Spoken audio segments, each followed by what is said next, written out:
আপনি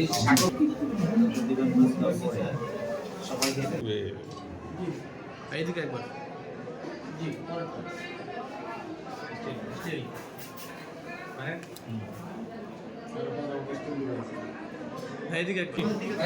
সুস্থ পরিবেশে স্বাভাবিকভাবে স্বাধীন মতো আমরা ভোট দেওয়ার সুযোগ পেলাম।